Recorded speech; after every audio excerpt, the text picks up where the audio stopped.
इस पुराने वर्ष 2022 की अंतिम विदाई के साथ ही नए वर्ष 2023 की आप सभी दर्शकों को बहुत बहुत बधाई, बहुत बहुत शुभकामनाएं। और आप सबके लिए मैं परमात्मा पिता से आज यही दुआ करती हूँ कि ये वर्ष आप सबके जीवन में बहुत ढेर सारी खुशियाँ लेकर के आए और आपको नए नए अनुभवों से जोड़े, बहुत कुछ सिखाए और इसी के साथ ही आप समाज के लिए बहुत कुछ कर सके, इसके योग्य बनाए।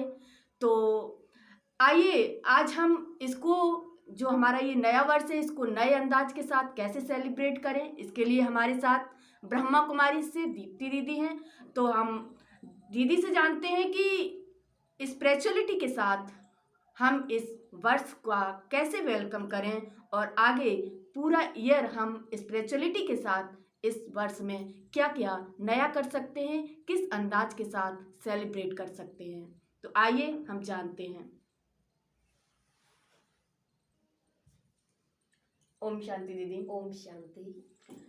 आज जो न्यू ईयर आज हम लोग वेलकम करेंगे, तो उसमें जो हमारे जैसे कि दर्शक हैं, उनमें जो इस साल बहुत कुछ उन्होंने दुख देखा, कष्ट सहे, तो बहुत ज़्यादा नेगेटिविटी उनके मन में चलती है।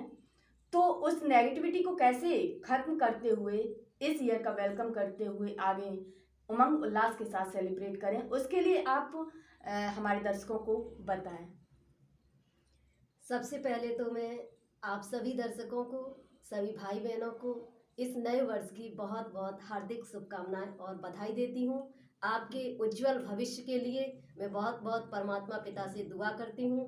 आप सदा उमंग उत्साह में रहें और ऐसे ही सेलिब्रेट करते रहें और अपने जीवन को खुशियों से भरपूर करते रहें। साथ ही साथ जैसा कि आपने कहा कि नेगेटिविटी को कैसे ख़त्म करना है, तो नेगेटिविटी को ख़त्म करने के लिए सबसे पहले हमें मेडिटेशन करना होगा जी, क्योंकि बिना मेडिटेशन के हम नेगेटिविटी को ख़त्म नहीं कर सकते हैं। जी जी। आजकल आप देख रहे हैं कि लोग सबसे ज़्यादा तनाव में आ रहे हैं, परेशान हैं, डिप्रेशन में जा रहे हैं।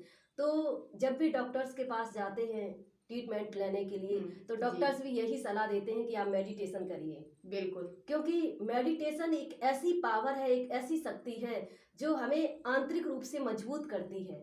बिल्कुल, हमारी इम्यूनिटी जो पावर है उसको बढ़ाती है, स्ट्रॉन्ग करती है।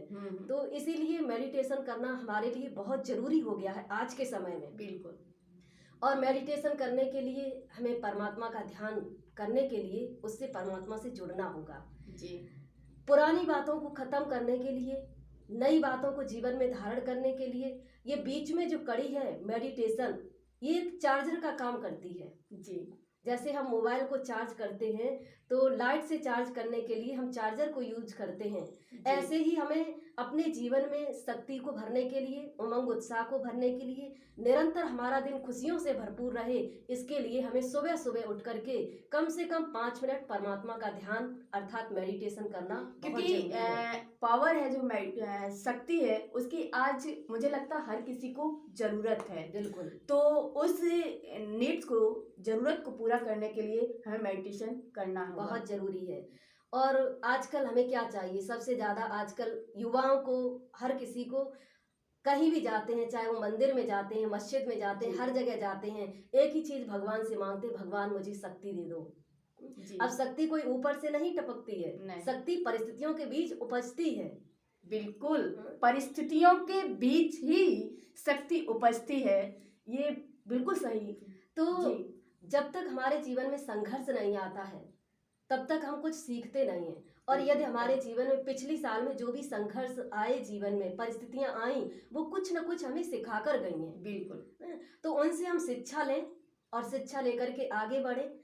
और जब हम मेडिटेशन करते हैं तो हमारे अंदर शक्ति आती है, आंतरिक शक्ति होती है, जिसके लिए हम कहते हैं कि अतीन्द्रिय सुख। जी, अतीन्द्रिय सुख जो होता है वो जीवन में बहुत जरूरी होता है महसूस करना, लेकिन हम तभी इसको कर सकते हैं जब हम परमात्मा से जुड़े होंगे। बिल्कुल। क्योंकि इंद्रियों का सुख तो कुछ समय का होता है, लेकिन इंद्रियों से परे जो सुख होता है, जिसके लिए गीता में, रामायण में, महाभारत में कहा गया है अतीन्द्रिय सुख, अगर जी। पूछना है किसी से तो तो गोपी गोपी वल्लभ की गोपिकाओं से पूछो। तो वो गोपी गोपिकाएं कौन है? हम सब परमात्मा के बच्चे जो ध्यान करते हैं निरंतर, उनसे शक्ति लेते हैं, उनके जीवन में खुशियां आती ओके। हैं जी, और जी। वो उमंग उत्साह से अपने अच्छा, जीवन को जीते हैं। जैसे कि व्यर्थ संकल्पों को खत्म करना है तो आपने कहा कि उसके लिए मेडिटेशन बिल्कुल। बहुत ज़रूरी है। और दूसरा आपकी जो एक बहुत ही सुंदर लाइन थी कि परिस्थितियों के बीच ही शक्ति उपजती है। बिल्कुल। इस पर हमारे दर्शक थोड़ा सा गौर फरमाएं, ध्यान दें और इस चीज़ को समझें, आज बहुत ज़रूरी है समझना। उसके साथ ही मैं आपसे जानना चाहती हूँ जैसे कि अब जो न्यू ईयर सेलिब्रेट करना है, इससे आगे क्या करना है, उसमें स्पिरिचुअलिटी का क्या योगदान रहेगा बिल्कुल। और स्पिरिचुअलिटी के द्वारा उससे जुड़ करके हम कैसे आगे अपने जो लक्ष्य है उसको हासिल कर सकते हैं। स्पिरिचुअलिटी से जुड़ करके सबसे पहले तो हमें एक चीज का आभास होता है, एक चीज की जानकारी होती है, वो होती है कि मैं एक प्योर सोल हूँ। Yes, right. तो जब हम सकारात्मक ऊर्जा से भरपूर अपने को आत्मा समझते हैं तो हम नए जीवन की शुरुआत अच्छे से कर पाते हैं। जी।